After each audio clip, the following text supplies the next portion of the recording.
Hey guys, welcome back to another slightly rednecked video. Again, my name's Chris, and today I'm going to show you the secret behind making cornbread in a cast iron skillet. It's really not a tough job, but there's just a couple of things you need to do to make sure it comes out right. So I've got my cornbread mix here, which I'm using a box mix, but if you want to use a homemade mix, I'll leave a recipe down below. It's just basically cornmeal, flour, baking soda, and some kind of sweetener, a little bit of sugar or something in there. And I'm using Jiffy because honestly it's just as good as what I can make, homemade, and it comes out the right size. But we're going to get to that here in just a minute. The first thing we need to do is to get our pan ready, and you can use any kind of cast iron pan you want. I've got a cast iron cornbread pan here that has wedges in it. These are a little tricky to find. I'll try to find a link to one where if you're looking to buy one where you can actually get one yourself, but they're a little tricky. They're a little difficult to find. First thing we need to do is to oil it up or grease it up. Now, this is very, very important. You need to get this thing greased up. You can use anything you want to, butter, lard, bacon grease. I find when I'm making cornbread, I like to use just vegetable oil. So this is, corn oil would work too. This is vegetable oil because this is what I have. So what I'm going to do is I'm just going to start off and put just a little bit in each of these little squares, just a couple of drops or so. Whoa, that was way too much, but that's okay. A little too much isn't going to hurt.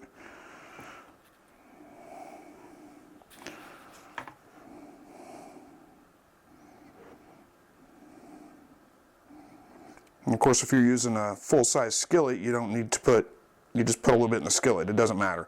And again, you can use any kind of grease you want. It just needs to be some kind of grease. And make sure you get the sides of the pan greased up real good. So I've got a little barbecue brush here I'm going to use for that. And just smear it all over. Make sure it gets all over everything.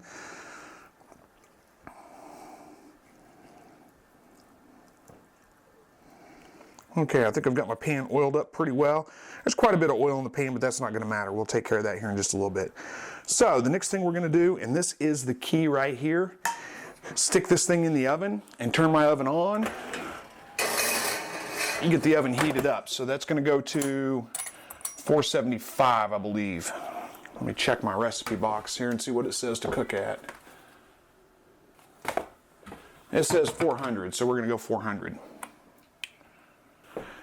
Okay, so while that pan's heating up, we can go ahead and get started on our mixture. Let me bring the camera over here so you can see kind of what we're doing here. It's pretty simple, pretty straightforward, but it'll be a little bit more interesting if you can see into it as opposed to just watching me from here. All right, so again, here's my cornmeal mixture, and again, I'm using box mix, but it's just basically cornmeal and flour and salt and baking soda. So here, we're gonna crack 1 egg into it, or if you're using quail eggs, I just don't have any right at the moment. It'd be about 5 quail eggs. And then about 1/3 of a cup of milk, a little bit more if you like your cornbread a little bit, thinner, a little bit less if you want it crumbly. And then we're just going to mix this up real good. And that's, it's like I said, pretty straightforward, pretty simple. You don't really need to worry about getting it super thin. It's going to be pretty thick.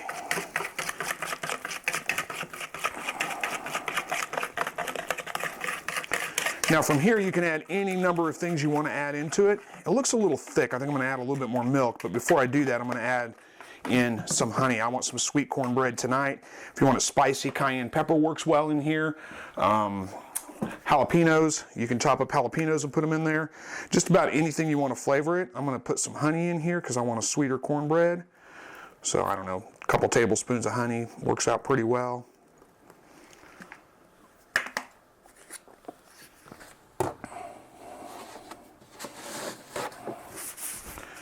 Stir that in and see where we're at.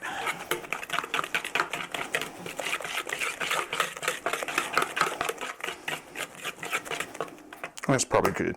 You don't really want to overmix this stuff. It's got flour in it, and overmixing it will bring out the gluten in the flour and cause it to be a little bit chewier, a little bit denser, but it's good where it's at.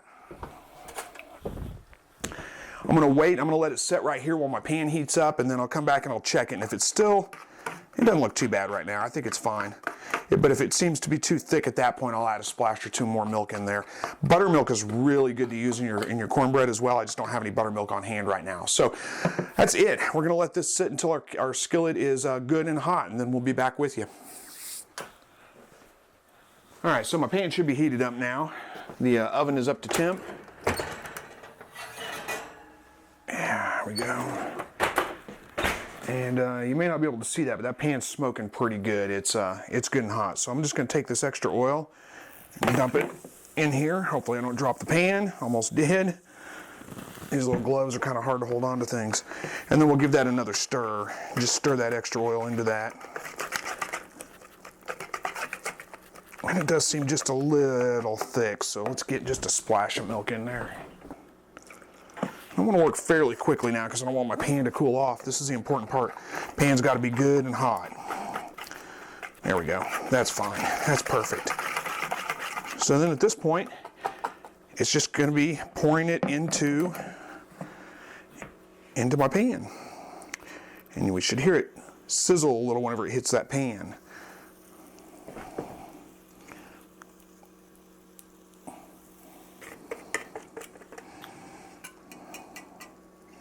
Okay, that'll work. And now it goes back into the oven, 400 degrees. It's going to take about, I don't know, 20 minutes, probably. Start checking it around 16, 17 minutes.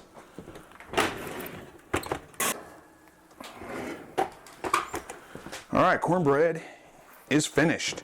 If you need to know how to check cornbread, I mean, you just stick a toothpick in it. Wait till it's golden brown on top like this, stick a toothpick in it, and check, and when it comes out clean, it's done.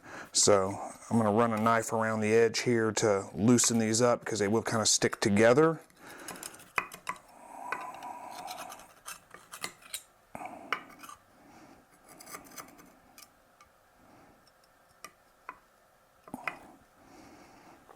I'll change hands because I am not left-handed.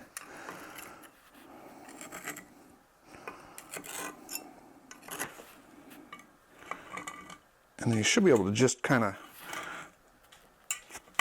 pry them out. I got a little bit of sticking in here. I probably didn't get my pan quite hot enough before I poured the batter in.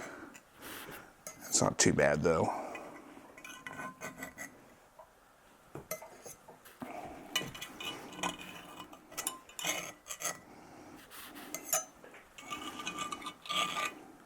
And there we go.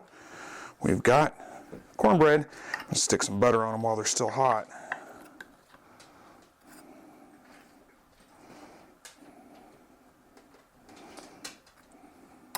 All right, so got a lot more sticking in this pan than what I usually do. It usually comes out pretty clean.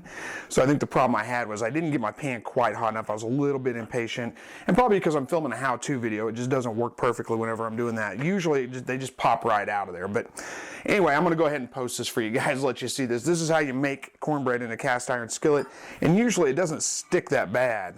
And this isn't actually stuck that bad. I just didn't do a good job of getting my pan hot enough and lifting the stuff out of there. So again, the trick is really get your pan good and hot and greased up before you pour your batter in. If you do that, it's going to work out pretty well. Even with this little bit of sticking, it's not bad. Now here's what's the great thing about these cornbread skillets is, look at that. You get that nice piece of cornbread that's got crust all the way around, and they're individually sliced up. They're just perfect. So I'm going to try to find one of these that I can link to if you're looking for a pan like that. It's a great little pan, and you know, it's a good thing to add. They're usually not too expensive, somewhere $25, $30 at the most, I think, but they are kind of tricky to find. So if I can find one, I'll put a link down below for it. Anyway, hopefully you guys enjoyed this video. Thank you so much for watching, and as always, God bless.